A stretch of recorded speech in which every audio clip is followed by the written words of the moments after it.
Hi, welcome back to day 11 of the Light the World, Build the Kingdom challenge. And so every day, what we're doing in the challenge is get down on our knees, ask the Lord for one thing that we can do today to light the world, to build the kingdom, to make a difference in the world, and then taking whatever it is that comes to us, whatever idea we get, and acting on it.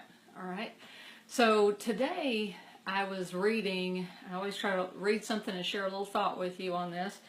And I was reading about, it's Luke 6, and it's where Jesus is talking, and he says, "But I say unto you which hear, love your enemies, do good to them which hate you, bless them that curse you, and pray for them which despitefully use you." And that's a tall order, I think. A friend of mine's daughter said something the other day that it's really, it's easier to forgive someone for punching your face after they've punched your face, but to forgive them while they're punching your face and they're still punching your face, it's a little bit harder. And sometimes when we have people in our lives that we have to deal with all the time, we find ourselves constantly having to stay in this space of forgiveness, and or we're having to deal with somebody, the ramifications of what somebody's done. And I'm thinking of an instance lately where I felt like somebody had done me wrong, and I thought, okay, I'm going to take this to heart. I'm going to start praying for this person. Now, I really didn't want to pray for the person. I was mad at him, and I was really wanting some vengeance, but I started to pray for them. And an interesting thing happened is that it opened up an opportunity for me to learn some new information about how to look at a person, everything they've done, the good, the bad, the indifferent, and be grateful for all of it. Even the stuff, even the punching of your face, even to be grateful for that. Like Jesus goes on in here and he talks about, to him that smite thee on one cheek, offer him also the other.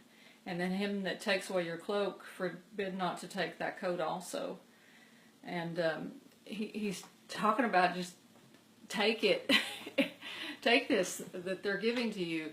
And I think for me, the process of getting to the point where I actually see the gift and what is happening, and how what is happening is serving me in the moment, how it's teaching me something, how I'm learning something from the experience, even though that person may not be doing it because they're trying to help me in any way. I mean, they may have the most villainous motives behind what they're doing, but if I can be blessed from it, learn from it, whatever, even their self-serving actions can serve me.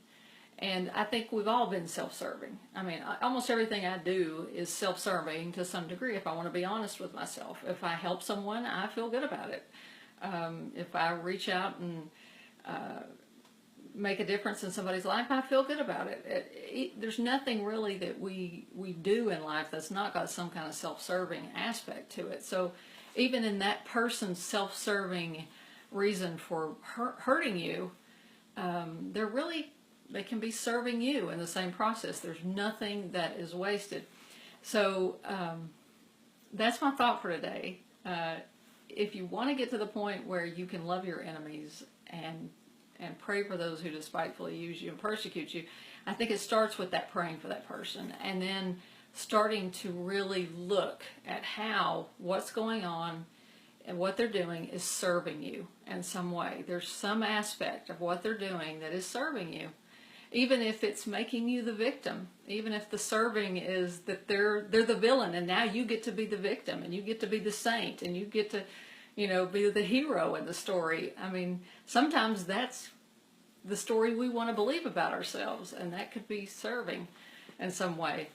So, I mean, kind of look at it, no matter what it is, there is good in everything when we look for it, the lessons that are in it. And sometimes we realize, hey, I don't need to be the hero. I don't need to be the victim so bad.